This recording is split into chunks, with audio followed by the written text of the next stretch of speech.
it would be super easy to write her as a perfect character who can do no wrong. Yeah. She's extremely flawed. Yeah. Dr. Brenner, or her papa, Yeah. positively reinforcing when she uses her powers, which usually meant positively reinforcing her hurting people. The majority of fighting Vecna is going to be by the people in Hawkins and by those out in California, more so than solving it with 11, while 11 takes care of the emotional baggage she's carried around for 3 seasons and 4 seasons up to this point.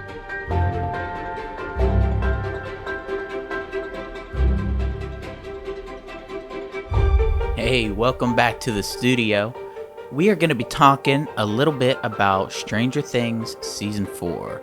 I'm Wyatt with Joe over there on his side. Absolutely. Can they see you? Yeah, they can see me. I have a camera set up. Oh, really? Yeah, I do. Oh, okay. So we're going to be talking about 11's powers today. Your main focal point being that her powers in the show are not the answer. That's right. Why are they not the answers, Wyatt?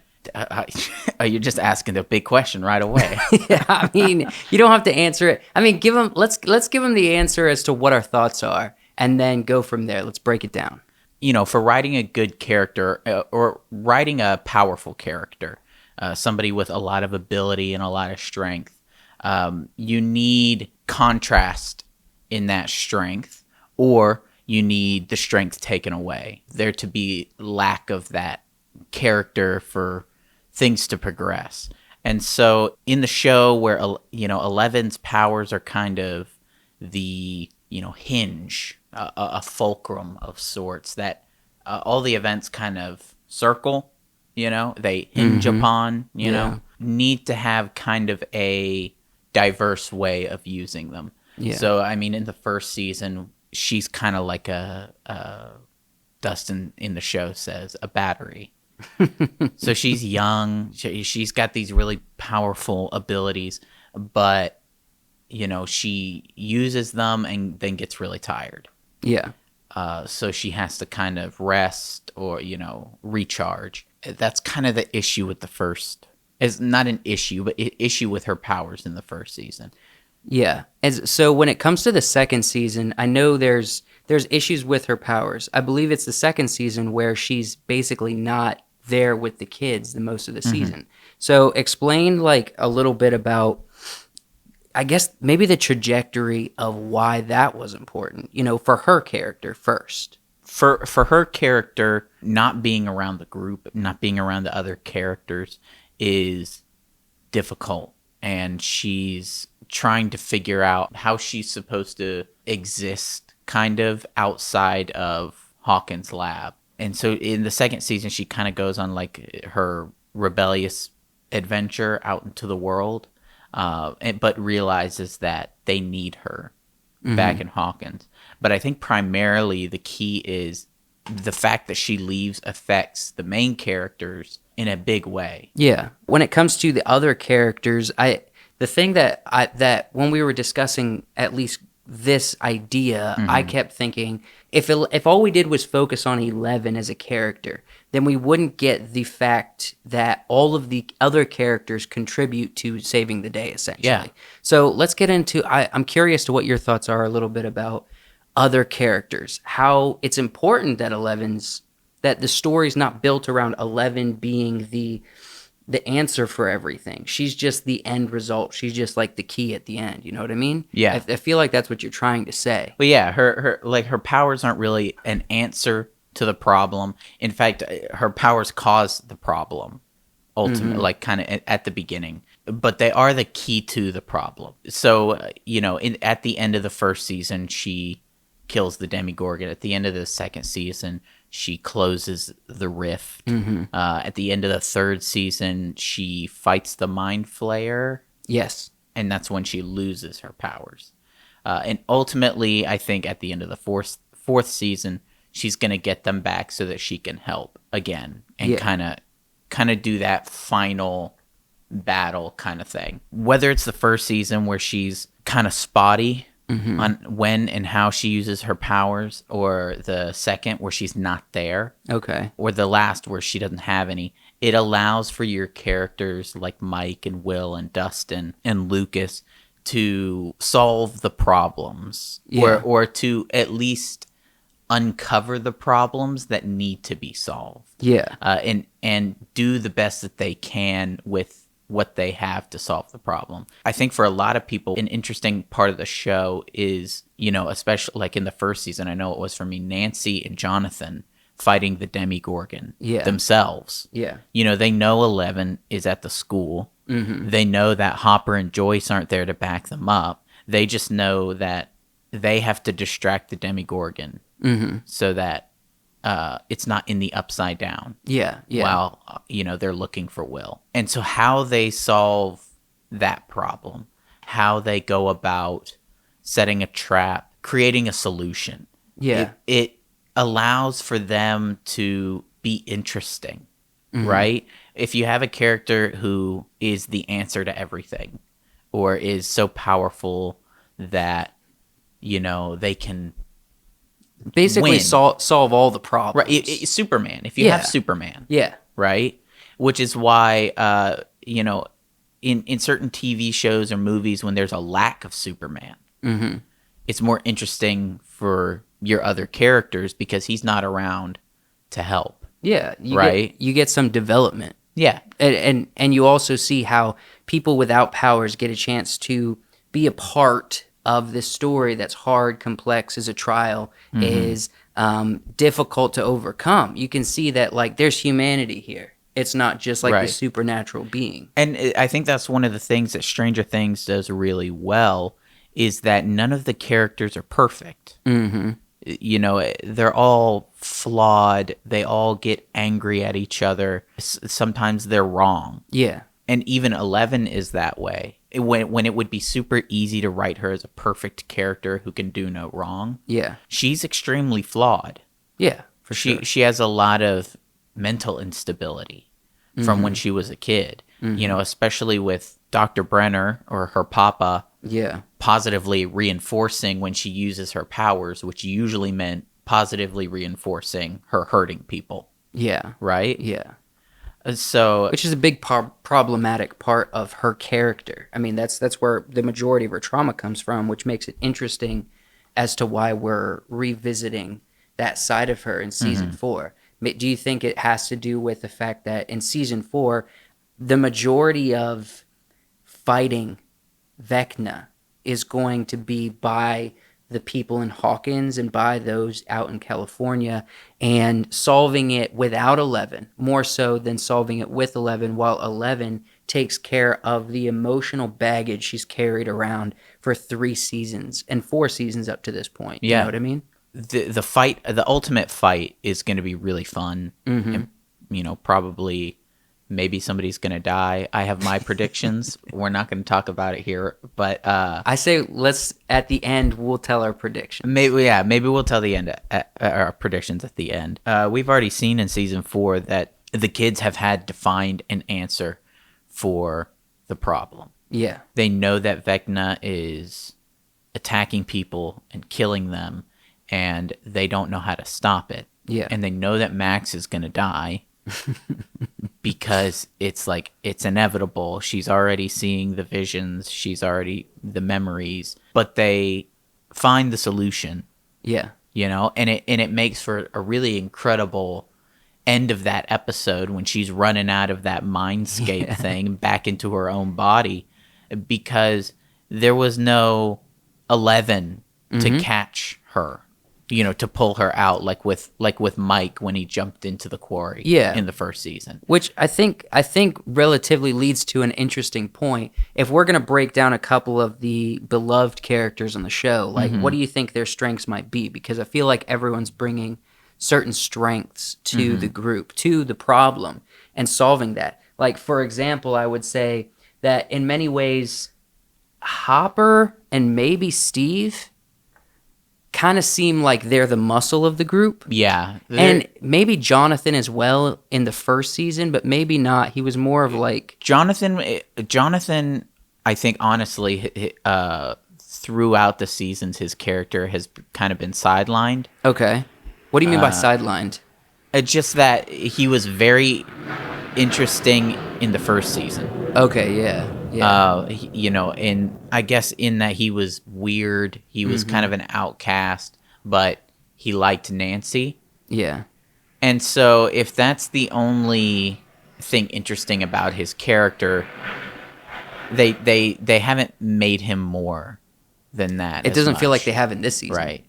Whereas, you have a character like Mike, Yeah. who's a leader, good at, comforting Elle and helping Elle.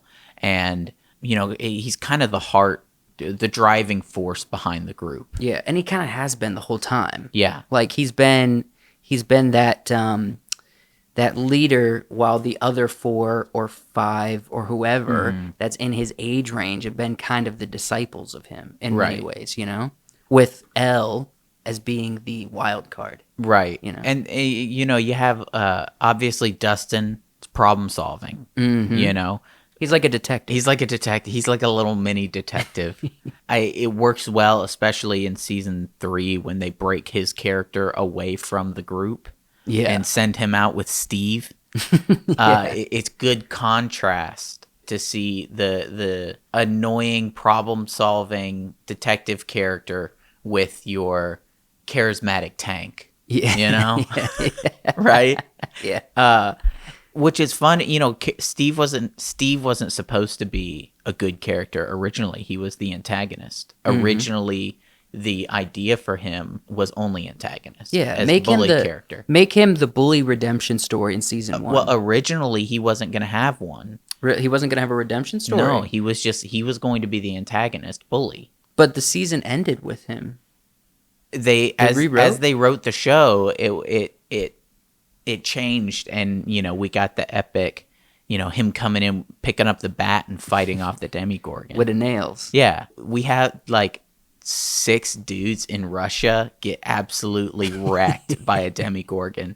So what they're saying is that Steve laid the hurt down on this monster more than 6 Russian guys. Yeah, or however 10 Russian guys with axes and spears. Even Hopper seriously struggled. Like all he was trying to do was stay without a swiping range. Yeah, of the but you Demogorgon. could see in the first season, and it just may just be continuity stuff that Steve's hurting it with the bat. Let's talk about Nancy for just a second, because she's a big character, and especially she's not any bigger than she has been in the past in this season, but there's something about Nancy's character that feels a little more melancholy and a little bit more weighty, almost like she's taking this, and this might lead to some predictions I have at the end of this video, but it feels almost like she's taking this specific quest personally. Do you get that feeling a little bit? And so I wonder if they're like in this role, she kind of has been this the whole time. She gets the feeling like she's investigator, which is why they turned her character into journalist. Right? She's been an investigator the whole time. She has fought. She has, been a part of the struggle physically, but more so, she's almost like the necessary counterpart to Dustin's detective work. She's like the background information work. You know what I mean? Yeah, well, she's doing things that Dustin can't, right? And she's using a different intelligence, right? Of somebody who's older, somebody who is using a journalism style of investigation, while Dustin's using sheer lovability. Sheer lovability and kind of that kid who knows things, right? Yeah. He's the kid who'd be like, oh yeah, that's clearly a Eastern crane, that it only roosts at this certain time of year. He's the kid who'd know like bird facts. Yeah. Or, he's the kid who knows the compass facts. Yeah, he definitely knows the compass facts to where he's so sure that he wasn't wrong about reading a compass to go north that he's like, there's another door. Yeah. Watergate. All of that to say, and I mean, we could go through all the characters. For sure. Honestly. All of that to say that none of those characters with individuality would have anything to do if 11 just swooped in with her powers at the beginning and solved the problem. But even I mean, she's going to. yeah, She's going to come in and, at the very least, help. Ultimately, she's kind of the only thing that can fight against this mind telepath monster. Yeah. Yeah. When I think about 11 in season 4 and kind of the flashy title that we put on this video, it's very much so that 11, especially in this season, even more so than previous seasons, her powers are not going to be the answer to the problem. It's her powers in the past have been the key to the problem. So when we look at kind of 11's powers in general, as we kind of close up our thoughts on this and our arguments for this, I'm curious what you think, because we discussed a little bit about how in many ways her powers cannot be relied on too heavily. And in other ways, we've seen obviously that her powers are also dangerous to a lot of people. You know what I mean? What are your thoughts on that as far as how can they not be relied on? Well, clearly the writers write her character as either not being away from the group or not being able to control her abilities or not having them. But also, if you're going to get into I don't want to get into weird fan theory stuff or just stuff that's not in the show, but she opened the gate, We're getting into spoiler stuff, right? I think we already have. This whole video is a spoiler. Yeah. Okay. She clearly, she sent one into the Upside Down and created Vecna. Yeah. I mean, he was already Vecna essentially, and he was going to keep doing that once he escaped. But she created him in, season 1. She opened the door. She opened the gate into the Upside Down, which allowed the Demogorgon to start crawling between dimensions. Yes. And probably the use of her power outside of the Upside Down because, in season 4, they make it a point of saying we're not in the Upside Down. We're kind of halted in time. So from the moment that she opened it and Will went in, that kind of day, I think her using her powers outside, she's too attached, and that's what drew the Mind Flayer. Yeah, right. Was her using her abilities. Ultimately, we have Vecna. So, I think a big part of what this season is communicating to us is the very point we're trying to make. It seems like more than anything, this season is about everybody else doing their best work to save the day, doing their best work to protect their loved ones, while 11 has to rewind herself. She has to completely rewind to when she was a kid, to when this whole thing really started, to when she experienced something that was traumatic and almost saving the day in the moment. Yeah. But long term, it's causing problems down the road. So she has to work on herself while everyone else takes care of this. And that's why I think a big thing is no, 11's not the answer. And maybe at the end of this season, this can kick us off into some theories, unless you have other thoughts, is maybe her powers won't be the answer in this season at all. Not even the key, like we've seen in previous seasons. Maybe her powers can't even play into the current issue. You know what I mean? I think they can. I think they have to. What this season is trying to portray for her character primarily is that she has an issue with what she's done and kind of how she thinks, right? Because there was no hesitation when she took a roller skate to that one girl's face. Yeah.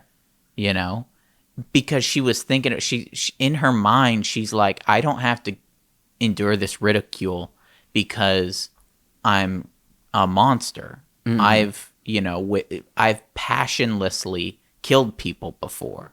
Yes. And then she does it and she feels guilt.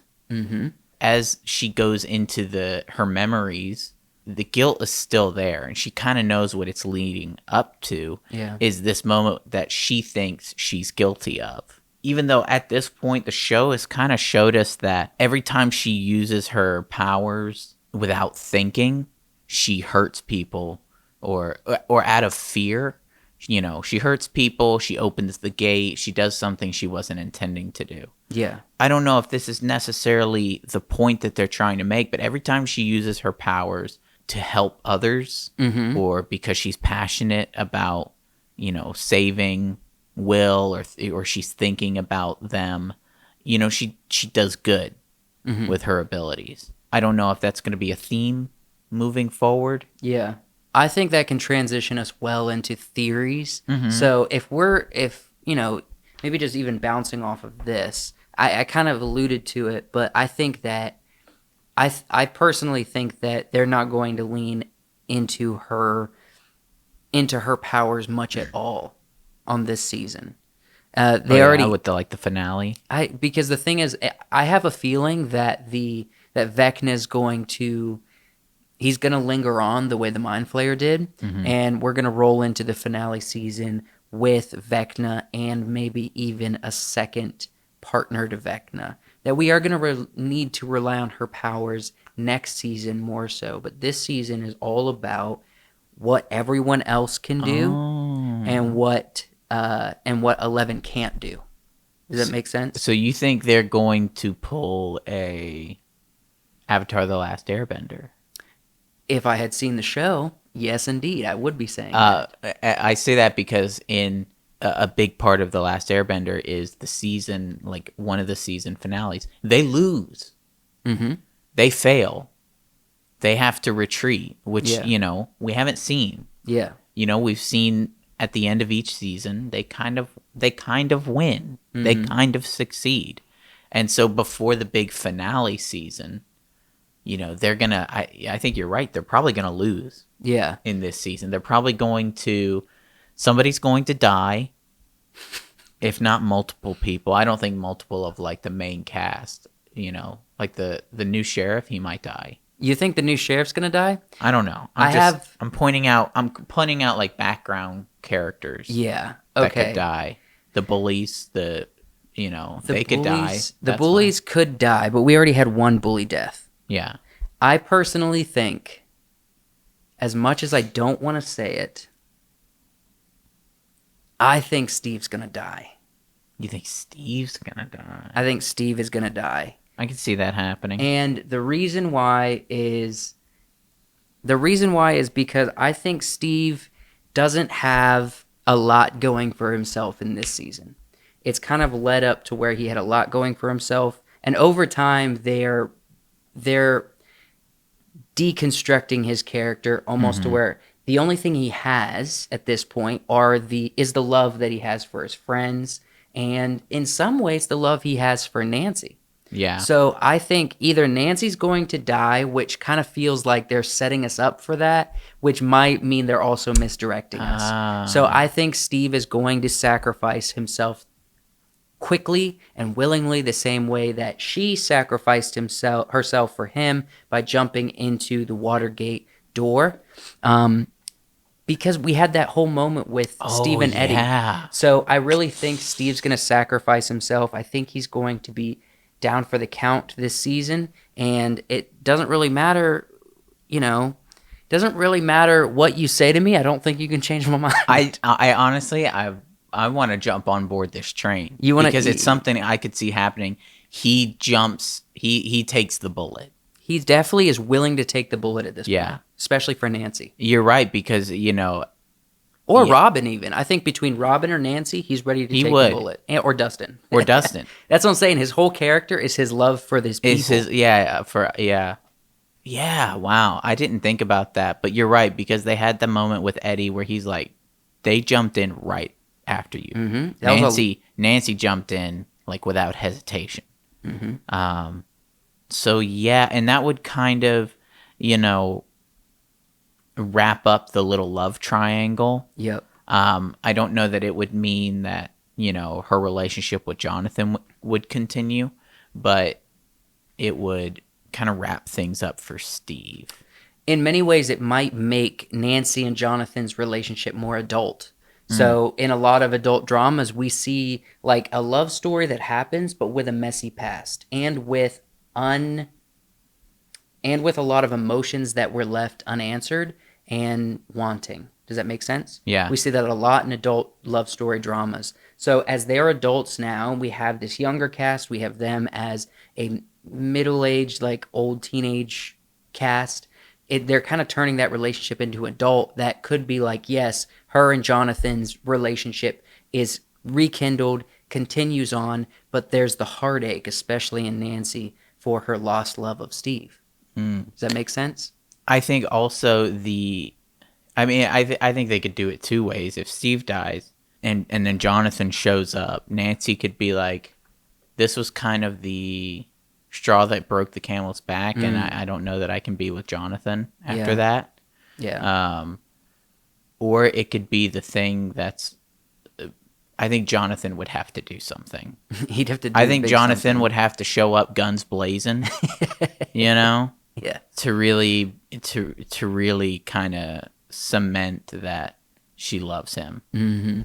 Those are our theories, I think. Yeah. And that's why, I mean, the overarching idea is, especially in this season, but I think the thing they're really trying to hammer home for us as an audience, from what we think, is kind of Eleven's powers are not the answer. And I would say, let us know in the comments what you think. If you think there's motivation based on the story behind what we say, and also I'd love to hear that your theories about what's going to happen in the second part of Stranger Things season 4, because whatever happens, we know is going to be pretty big. It's going to be pretty darn big. Wyatt, what are your last thoughts before we wrap up? That's about it. I mean, if you guys liked this video, like it, of course, and subscribe, stick around and see what else is going on in the channel. We also have a podcast where we talk about this kind of stuff in more detail. So we thank you guys for watching the video, and we will see you next time.